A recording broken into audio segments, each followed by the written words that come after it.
विशेष रूप से कालाहांडी में तेल नदी पर पुल 92 करोड़, उसका भी मैं मंजूर कर रहा हूं, जल्दी टेंडर हो जाएगा।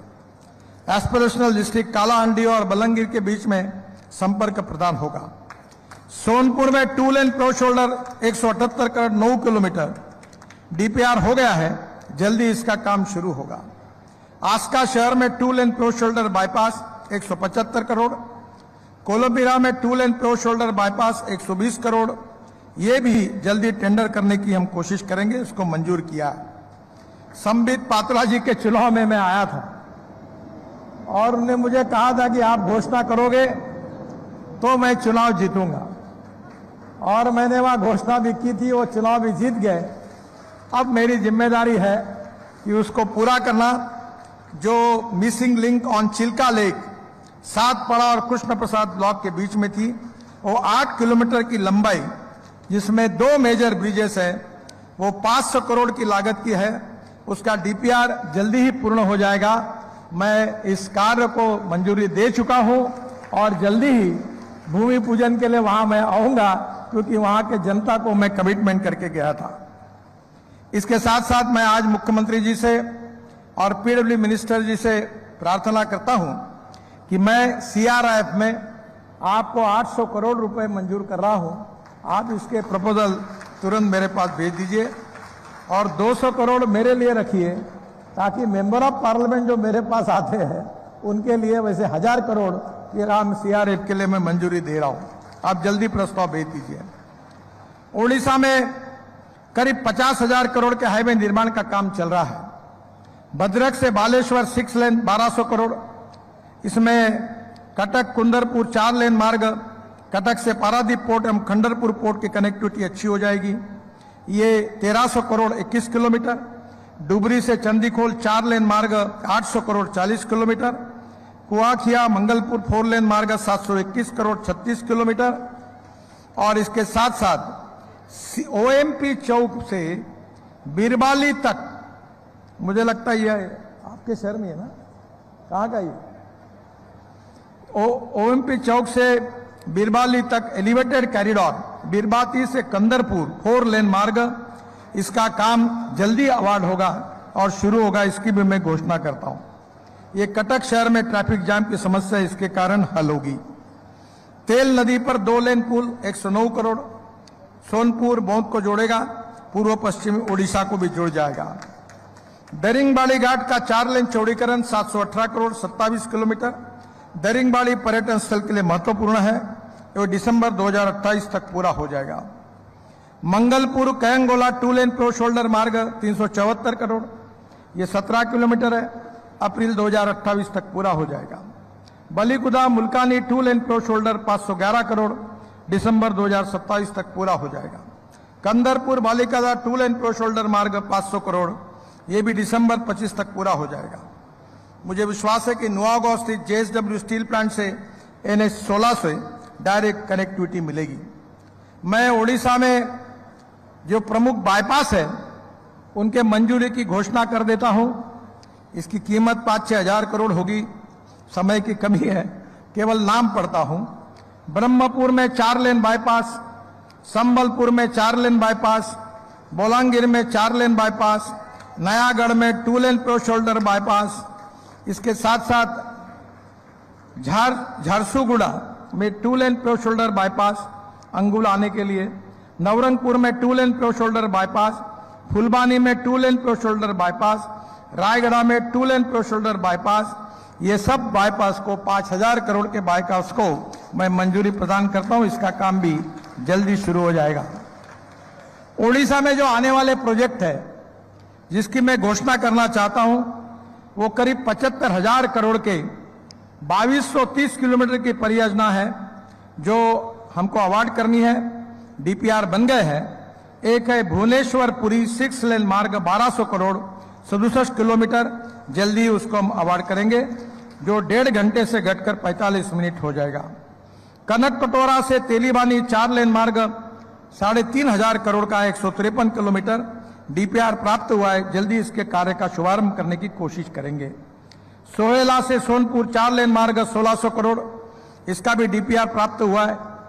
अगर सरकार लैंड एक्विजिशन और फॉरेस्ट एनवायरनमेंट क्लियरेंस से जल्दी दे देगी तो हम जल्दी इसको शुरू कर देंगे।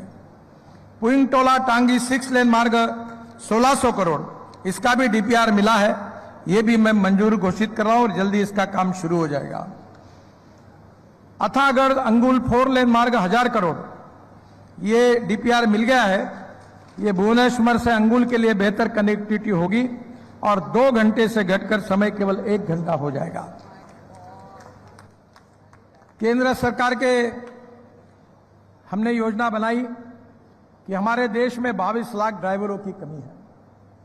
अभी मैं ट्रांसपोर्ट मंत्री जी से अनुरोध करता हूं कि आईबीटीआर 17 करोड़ का है, बाद में आरटीडीसी 5.5 करोड़ का है और डीटीसी में 1 करोड़।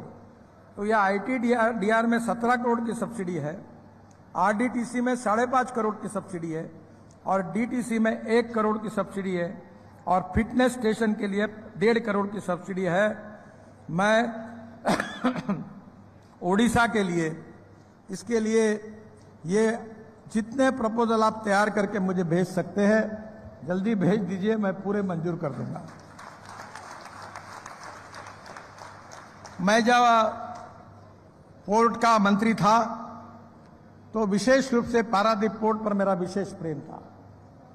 मेरा बजट 800 करोड़ का था और मैंने योजना बनाई थी 16 लाख करोड़ की। तो मुझे लोग पूछते पैसे कहां से लाते हो, तो मैं यही बताता हूं कि जैसे द्रौपदी के पास थाली थी कि कितने भी लोग खाना खाने के लिए आए कभी प्रॉब्लम नहीं आता था, वैसे मेरे लिए पैसे की कोई कमी नहीं है।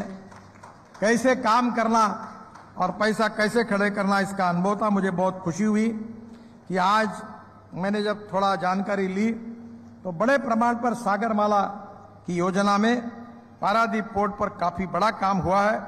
इसके लिए भी मैं निश्चित रूप से पोर्ट वालों को बहुत बहुत उनको अभिनंदन करता हूं। और भी बहुत सी योजना है। अभी जगन्नाथपुरी के रोड के बारे में मुख्यमंत्री जी ने कहा है। मैंने अधिकारियों से पूछा कि वहां दोनों बाजू में बिल्डिंगें बनी हैं, पर मैं दिल्ली जाने के बाद इस रोड का प्रेजेंटेशन लूंगा और आपके लिए कैसी व्यवस्था होकर ट्रैफिक सुविधा हो सकती है इसका अध्ययन करूंगा। मैं आप चिंता मत करिए। अभी मैं पूना में 50,000 करोड़ के जो ब्रिज बना रहा हूं वो 3 लेयर के है। नीचे में रोड है, ऊपर में फ्लाईओवर है, उसके ऊपर में फ्लाईओवर है, उसके ऊपर में मेट्रो है। और नागपुर में भी ऐसे मैंने बनाया है 4 लेन का। ये आपकी मुंबई कलकत्ता लाइन रेलवे की जाती है, नीचे में रोड है, ऊपर में फ्लाईओवर है, उसके ऊपर में मेट्रो है, एक समय 4 लाइन। तो आपके रोड का अध्ययन करेंगे। मैं 3 लाख करोड़ रुपए के हम टनल भी बना रहे हैं, पर टेक्निकली एक बार वो प्रॉब्लम क्या उसका वीडियो शूटिंग करने के लिए मैंने अधिकारियों को बताया है और देखने के बाद मैं निश्चित रूप से भगवान जगन्नाथ जी के दर्शन के लिए कैसे आसानी से आप पहुंच सकेंगे इसका मैं आपको अनुरोध करूंगा। वैसे मैं 360 रोपवे, केबल कार, फेनाकुलर रेलवे बना रहा हूं। आसमान में दौड़ने वाली डबल डेकर बस अब ला रहा हूं। वैसे उस समय एमपीबीएस सी प्लेन, पानी पे उतरने वाले हवाई जहाज भी हमने लाए थे। अभी ड्रोन टैक्सी भी आ रही है, वाटर टैक्सी भी आ रही है।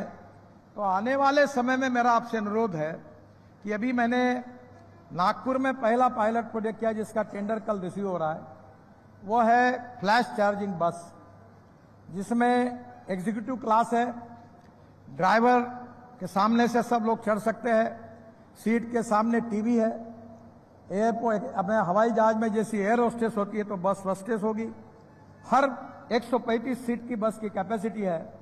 बस एक जगह रुकेगी, आधा मिनट में चार्ज होगी, फिर चलेगी और बस का किराया डीजल बस की तुलना में केवल 30% कम होगा। तो मैं आपको अनुरोध करता हूं कि हमारा पायलट प्रोजेक्ट होने के बाद ये कटक और भुवनेश्वर से डायरेक्ट पूरी तक एयर कंडीशन इलेक्ट्रिक बस शुरू कर दो और उसके कारण आपकी तकलीफ दूर हो जाएगी। आपको शायद लगता होगा कि मैं बोल रहा हूं तो होता कि नहीं होता, पर मैं ठोकराड़ा मारने वाला नेता नहीं हूं और मेरा भाषण मीडिया वाले रिकॉर्ड कर ले। मैं जो बोलूंगा वो डंके की चोट पर पूरा करके दूंगा।